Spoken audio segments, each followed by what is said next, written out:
An Ex Pals of Sussexes claims, Harry fit Meghan plans for a UK boyfriend and UK fame. Before Meghan Markle met Prince Harry and became friends with such A-list celebrities as George and Amal Clooney, Serena Williams, and Oprah Winfrey, she was a minor American TV actress, struggling for notice on red carpets and for her next big professional opportunity. While Prince Harry reportedly felt devastated after he was forced to withdraw from his previous life to get on a marriage that cost him a lot. A pal of Prince Harry, Royal Marines veteran JJ Chalmers, made this claim while speaking to BBC podcasts about his days as an active soldier in the warzone of Afghanistan. It's obvious everything gone wrong when he came to the US to have a pro-life as Meghan wishes. Everything he's touched in his life turned into a mess.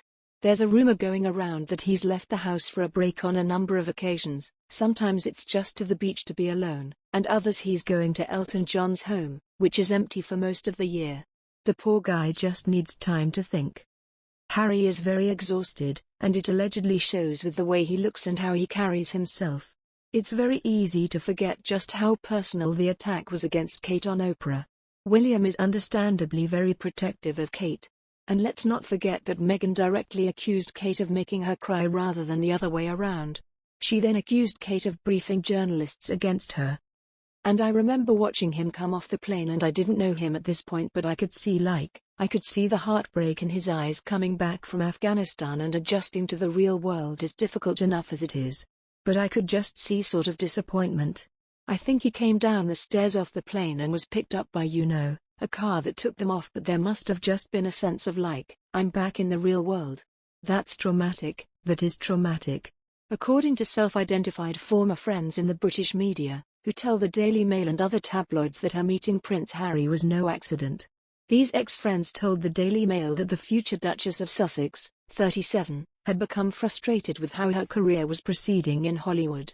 A self-described Anglophile, Meghan began thinking about 2013 that the United Kingdom might be the place for her to be, an idea that eventually allowed her to maneuver into the right social circles where she and Harry would cross paths, these friends say. She told me she wanted to be on an English reality TV show and that she wanted an English boyfriend, British TV presenter Lizzie Cundy told the Daily Mail. Cundy said she and Meghan met at a 2013 charity gala, the same year that the Suits actress ended her 2-year marriage to producer Trevor Eccleston. Do you know any famous guys? Cundy said Meghan told her, according to both the Daily Mail and The Sun. I'm single and I really love English men. Cundy said Meghan also explained that she could only be in Suits for so long and that Hollywood was a really brutal place. She had not made a breakthrough, and said she would feel at home in London. Cundy said Meghan set her sights on the TV show Made in Chelsea, a series that chronicles the lives of affluent young people living in London. Meghan wanted to be part of the Chelsea crowd, both on screen and off, Cundy said. She worked hard to get in with that crowd, Cundy added. Through these circles, she eventually became acquainted with people who were friends with Harry, according to the Daily Mail. During what Cundy described as a networking trip to London in 2016, Meghan met Queen Elizabeth's grandson. And the rest is contemporary royal history. Cundy said she exchanged texts with Meghan after news of her royal romance came out. I texted saying, "Oh my God, I heard about Harry," Cundy recalled. And she was like, "Yeah, I know. We'll try and hook up."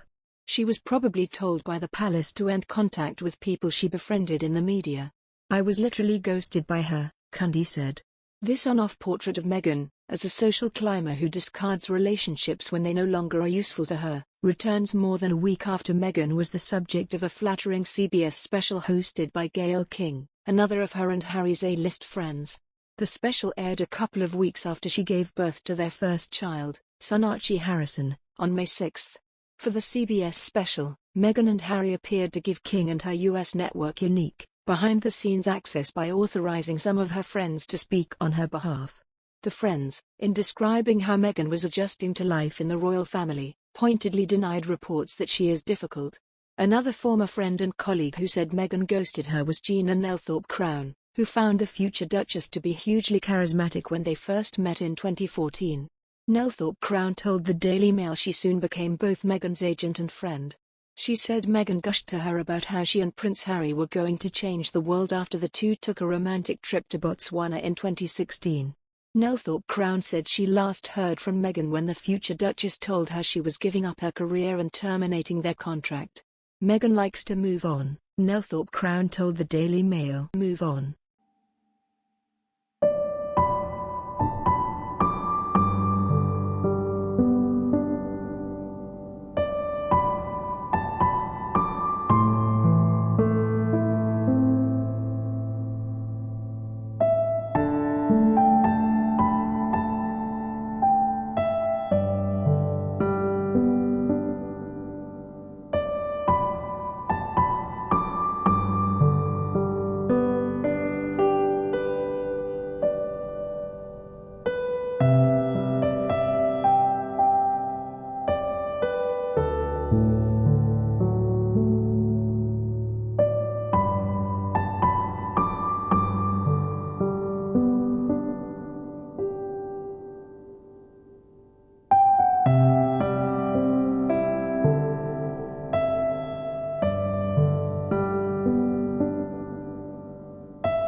That the future Duchess of Sussex, 37, had become frustrated with how her career was proceeding in Hollywood.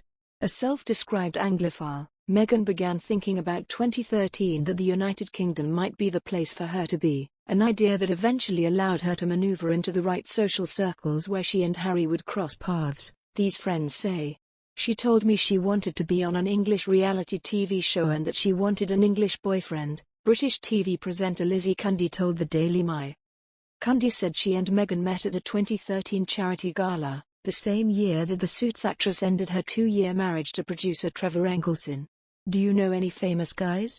Cundy said Meghan told her, according to both the Daily Mail and The Sun. I'm single and I really love English men. Cundy said